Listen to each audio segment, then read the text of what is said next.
Hello, everyone, and welcome to the Mental Wellness Workshop with Eradication Wellness. As you know, my name is Sharissa, and this is basically part two to the physical wellness workshop that I had posted. I believe it was last Thursday. I lied when I said that I would be going, what I would be doing the next one the next day. That was a lie, but not meaning to. I wanted to basically make a statement, like a wordless statement regarding mental wellness, and that sometimes you don't have to do things like you planned, especially if your body calls for other stuff. You know, if your body calls for rest, then you need rest. So I wanted to basically put a couple of days in between those videos because it's important. Even though something might be planned for a specific day, it's okay to put your mental health first. And I apologize. I have horrible lighting in my house, so so sorry if my one side of my face is dark and the other side is light. The only way I know how to fix that is if I like turn. But yeah. Oh yeah, I usually have my ring light, but I don't have my ring light today. Anyways, moving on. Okay. So, mental wellness is the seed that benefits all. It is literally like the starting point of how we feel. It's the starting point of how we accomplish our goals. It's the starting point in our productivity. Mental wellness is the seed that benefits all. So if you take care of your mental wellness, then the rest can be focused on. If your mental wellness is in the best shape that it can be, then you know that you can be able to take on anything else because you're at least taking care of your mental psyche, because this is what controls our emotions. This is what controls our energy. This is what controls our self perception. So, mental wellness is truly the beginning and the start of it all. Um, it's just like that saying whenever people are saying like you can't, if you're not 100%, if you are not taking care of your needs, then you cannot take care of the needs of everyone else around you, because you don't have that power to give. You don't have that support to give because you're not even able to support yourself. That is key. And that can be applied to so many other areas as well. Like you can't, like, and I don't really agree with this one necessarily, but like you can't love anyone until you love yourself type of situation. Like on the surface, like there's a lot of meaning that has, and it has some truth to it. However, it doesn't, I don't like to use it in the most literal form of love, because a lot of people take that the wrong way, and it doesn't always have to be black and white. There's gray area all around us. We have gray matter in our brains. So there's a gray area everywhere you look. All right. I'm sure so Arnold, here is a beautiful little photo of me. I am an aspiring doctoral candidate. I will have my master's degree by the end of June. I'm actually graduating in May, but I'll be completely done by the end of June.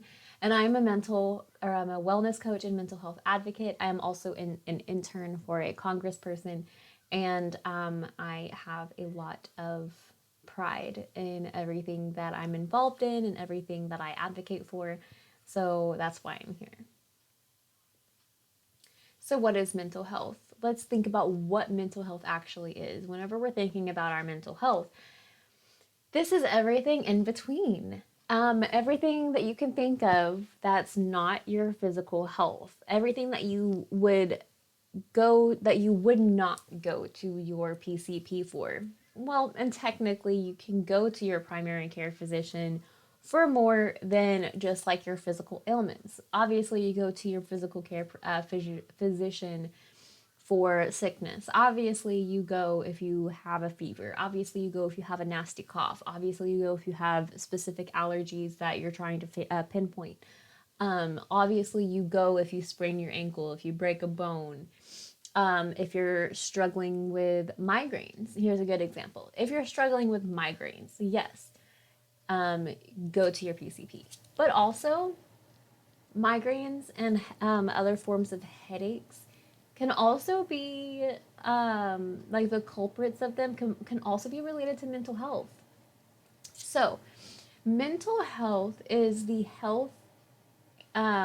current state of basically everything that your brain is controlling, your emotions, your cognitive functions, anything that controls your five senses, anything. And yes, some of this can be neurological, but neurological and like neurocognitive, um, there is a thing called neuropsychology.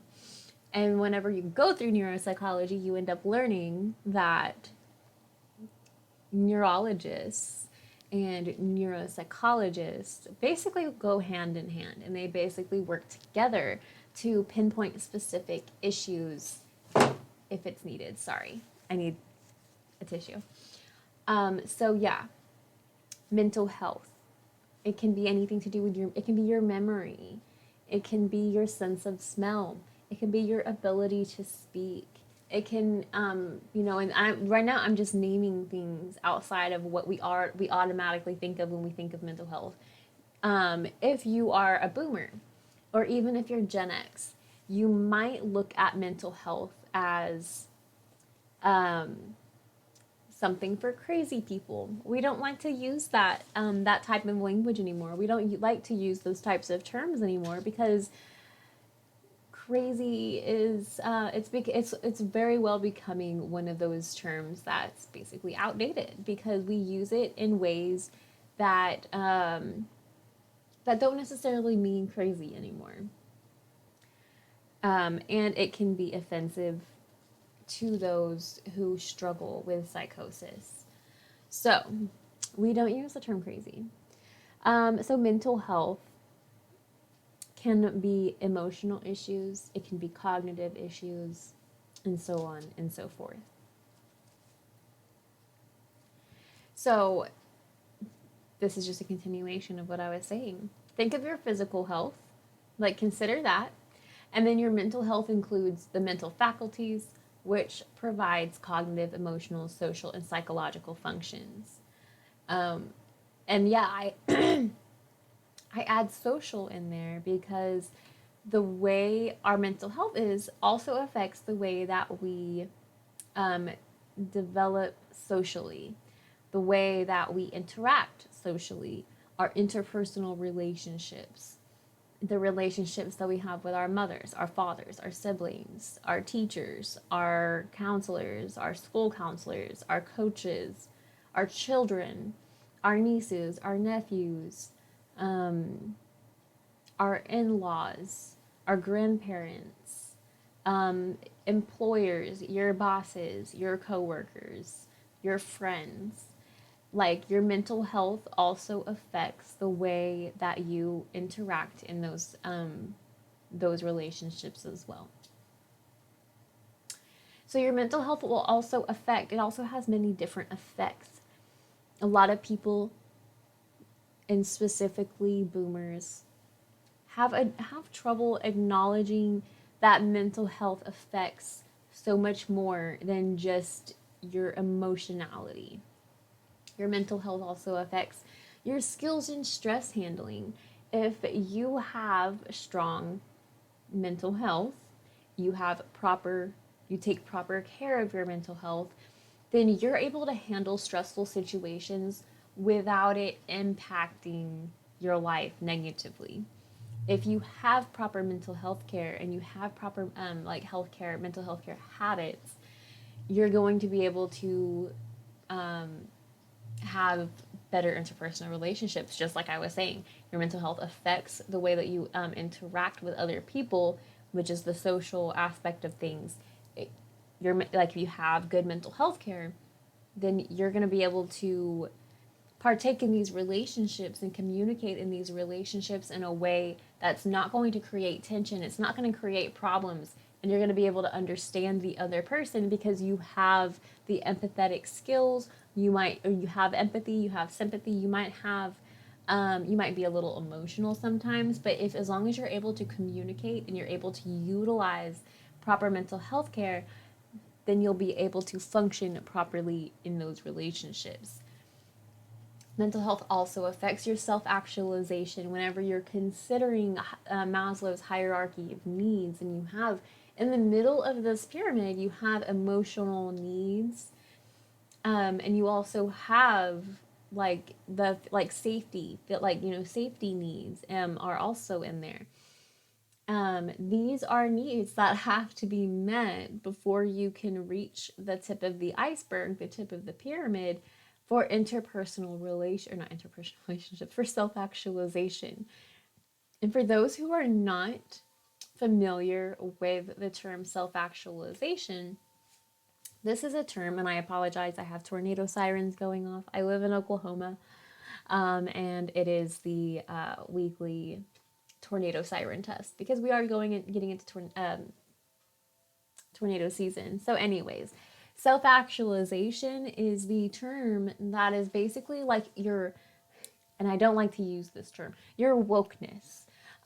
So self-actualization was whenever you can finally start, you can look at all the traumas and all the hurts and the negative things that's happened to you in your life, and you can look at that and be like, this is what helped me become a better person. But not in a sadistic, like masochistic type of way, but in a way where you can notice where things went wrong. You can see the patterns, and then you can make sense of it and work through it and past it.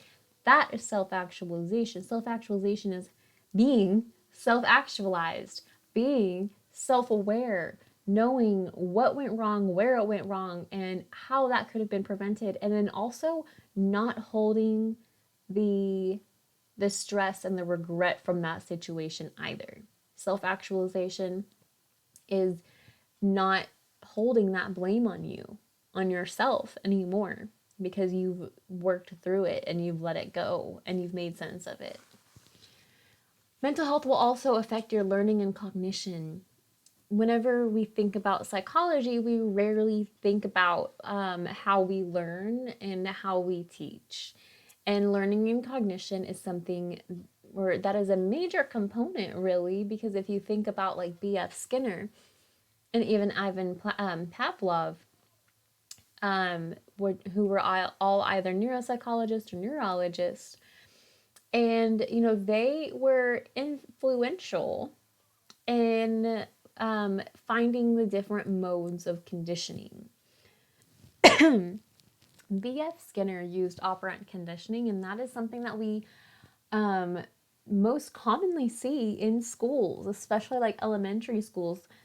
The way that they use like the reward system to be able to teach kids specific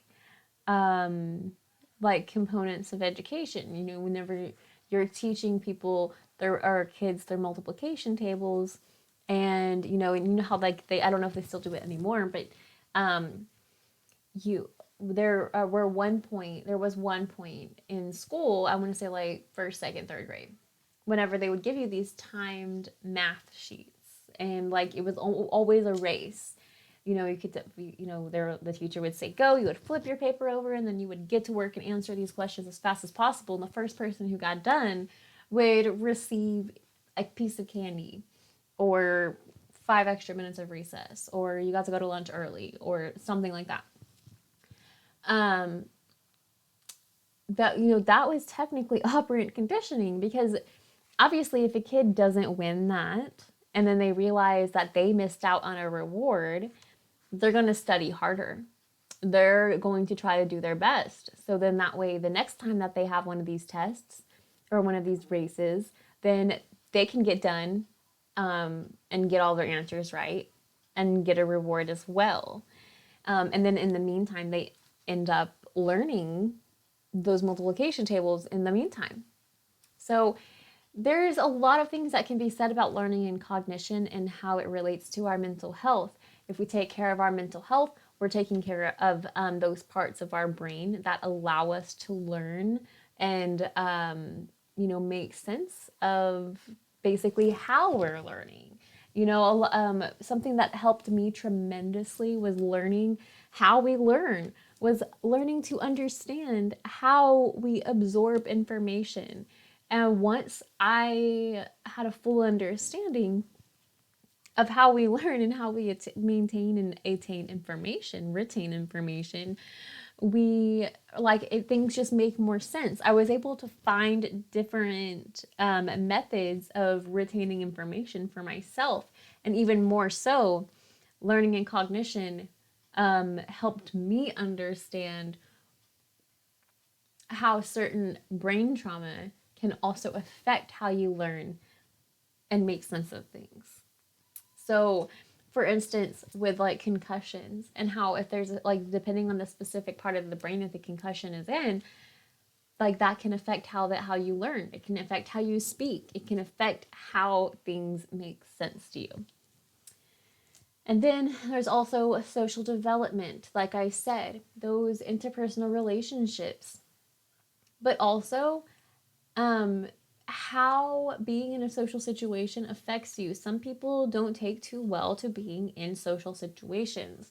If you have proper mental health, you can find ways that help you cope with being in social situations, and how you can make yourself more comfortable in those types of situations, because obviously you're going to find yourself in different types of social situations as you go through life. And sometimes you might find yourself, you might have to be in one of those situations that might make you feel uncomfortable. But if you take care of your mental health, then you'll know the small things that you can do to make it less painful. And then finally, your physical health has a direct correlation to your mental health. When you take care of your physical health, your mental health is going to be good. And when you take care of your mental health, your physical health is going to be good. Because if you're good up here, then you're going to be good everywhere else. And then if your body is feeling good, then that gives you a leg up in being able to focus on your mental health. So as long as if you're eating well, and you're making sure that you're getting your at least 30 minutes of exercise a day, then you at least know that your body's in the right shape to be able to support this, to support your mental health in your brain. So mental health collectively is influenced by multiple factors: biological, environmental, like your life experiences and the things that affect you from externally, family history, and then of course like your lifestyle, the things that you do to yourself, the things that you put into your body, the activities that you make your body do. These are all very important for your mental health. But also biologically, what kind of things were you born with? What kind of genetics were you born with? Your For the environmental factor, when you look at the life experiences, were you raised where there could be a lot of radiation? Were you raised in like not the wealthiest of lifestyle? Did you grow up in like an unstable household? And this also means emotional aspects as well, not just physical, not just, well, did you have a roof over your head? Not just, well, did you have food every day? This is also the emotional experiences as well. Were you raised with good emotional support? Did you have the freedom to express your emotions? That's important. Whenever I say family history, I'm not talking about like your family genetics. I'm talking about when you were growing up, did you have a history of specific behaviors that influenced you from your family? Did you notice specific behaviors from specific family members that seemed extra to you, or that just didn't seem right to you? That can also affect your mental health. And then, like I said, of course, your lifestyle and the things that you do will affect your body in the long run. And I'm a firm believer of people, doing whatever they feel is right for their body in the moment. And as long as you are educated and that you understand what you are doing, then there is nothing wrong with it. So let's look at managing mental health. We have mindset, gratitude, good physical health, socialization, investing in a hobby or passion, developing coping skills, and meditation and relaxation. So now I'm going to go through these each one at a time. So, mindset. Controlling your mindset is probably one of the hardest things to do, but it's also one of the most beneficial things that you can do. Once I was able to change my mindset and take control of my life, circa end of 2018, my life changed. My life started changing. And while some of it was heartbreak, a lot of it was amazing transformation and growth. And I couldn't have done it better. But whenever I stopped thinking about myself and my life in the victim mindset, and I started taking things in the survivor mindset, things got so much easier for me. Things made so much more sense. I was able to do things without feeling guilty. I was able to make positive changes without feeling like I couldn't do it. I was able to take scary leaps and turn them into really fun wins for my life. For gratitude, once you start expressing gratitude for the things that you already have accomplished, for the place that you're currently at, even if the place that you're at isn't the best, I can guarantee that there's something that you can show gratitude for. You're alive. You're here right now. That's something to be grateful for. Now, obviously, sometimes it's really hard to find the positive feeling of gratitude. Start simple. Even if it doesn't seem like much and you tell yourself something over and over again that, like, I'm grateful to be alive, I'm grateful to be alive, I'm grateful to be alive, I'm grateful to be alive, eventually it becomes something that you can actually believe. It becomes something that you actually feel and you don't want to give up on. But the point is to practice. Practice gratitude. Even if it feels stupid, even if it feels like it doesn't make sense, even if it feels like you look like an idiot, keep doing it. You don't have to do it in front of people. You can do it on your own. You can journal it in a journal. It's like you don't even have to do it out loud. You can literally do it on your own, in your own journal, and the privacy and the sanctity of your own home or your own safe space. Now, for good physical health. Now, I'm not saying that you have to go out and make the most elaborate workout plan of your life to make it matter. You don't. It can be something as simple as waking up and doing 2 or 3 sun salutations of yoga. If you don't know what that is, it can be also as good as just waking up and stretching your body. Try, warm up those muscle groups head to toe. Roll your neck around. Stretch the muscles in your neck. Bend over and touch your toes. Breathe through it. Turn to the side so you can, try to get the stiffness all out of your back. Get down on the floor and, stretch your legs out, stretch your hips out. Do something that's going to help loosen up that tension in those muscles in your body, because you'll be surprised the improvement in mood and even in the physical feeling that you'll have even just after doing some simple stretches. Because what that does is it helps you breathe and it helps your muscles get that oxygen that they need in order to be able to lengthen and stretch. And that in itself releases endorphins in your brain and then dopamine, and then you'll feel, even if it's not a lot, you'll feel slightly better, and it'll be enough to kickstart your day on a better mood. Now, socialization. I know that some people are pretty antisocial, and I don't blame you. Depending on where you live, the majority of people in public might not be very easy to vibe with. But um, I can guarantee that you at least have one person. You at least have one person that you can vibe well with. And I assume that the one person at least knows your boundaries and respects your boundaries. Those are the people that I'm saying that you should socialize with. Socialize with people who respect who you are as a person. Socialize with people who respect your boundaries. These are key points to know and to keep in mind whenever you're socializing. Socialization is good for your mental health as long as nothing is going against your boundaries, as long as nobody is pushing your limits.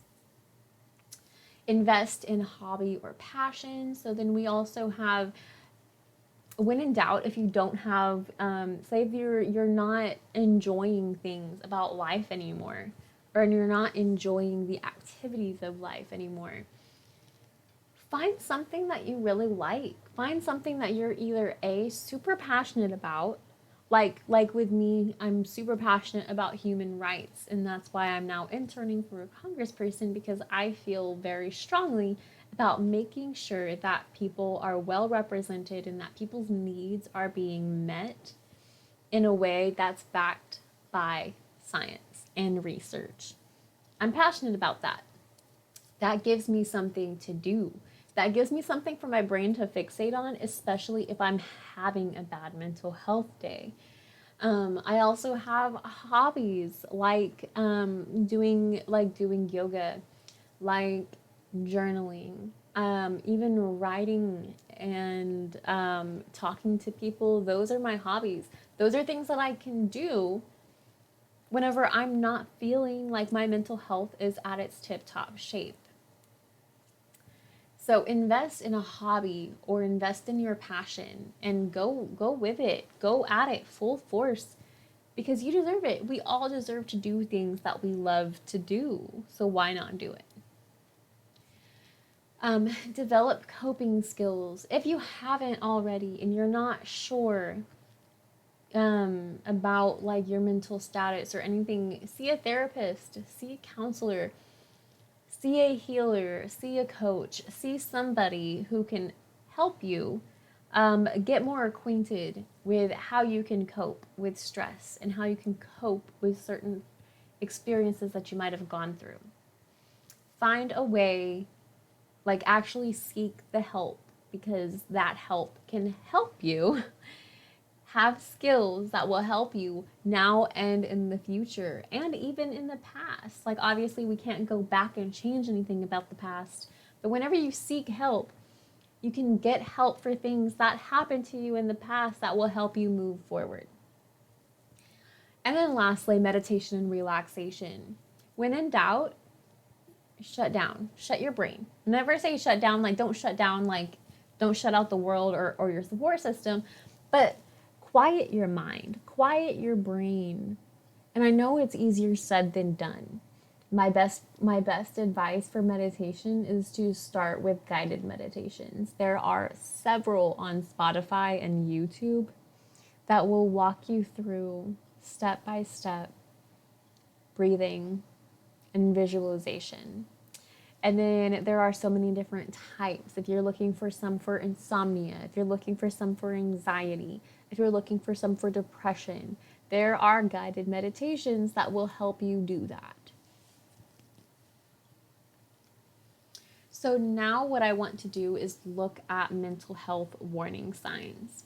These, if you see any of these in your life, if you feel like any of these resonate with you, or if you feel like you have a loved one who are showing these symptoms, I'm not saying this is not in any way saying that they are in danger, but it's nice to be on the up and up, and that if you notice these behaviors, that gives you a sign to talk to them about it and ask how they're doing and if they're okay or what you can do to help. So, change in eating habits. If you notice that either you are not eating as much as you usually do, or if you're eating more than you usually do, and then same if you notice it for someone else. Now, if you are seeing that another person has these changes in eating habits, it's not exactly healthy to go about it in a way like, I've been noticing that you're eating a lot more than usual. You don't want to say something like that. What would be nice is just like, I've noticed that your eating habits have changed lately. And I'm just wondering, if you're feeling okay and if there's anything that I can do to help. So then that way, you're not commenting on their eating habits in a negative, judgmental way, but you're letting them know that you want to help them. Withdrawing from people and hobbies. If you notice that someone is withdrawing, and like you say you've invited them out, or let's backtrack a little bit. Say this person used to go out with you all the time, like y'all used to go out, play pool, and everything. And that's something that they really enjoyed doing as well. But then you started noticing that they started canceling on you a lot last minute. Like they keep canceling and keep canceling, and here we are, like it's been 5 weeks and they've canceled for the millionth time. Maybe it's a good time to sit down with them, just visit them, and just tell them how much you miss them, and if they're feeling okay, and like if there's anything that you can do to help. These are top tier things that you guys can do. Always ask if they're okay and if they need help or how you can help them. Ask how.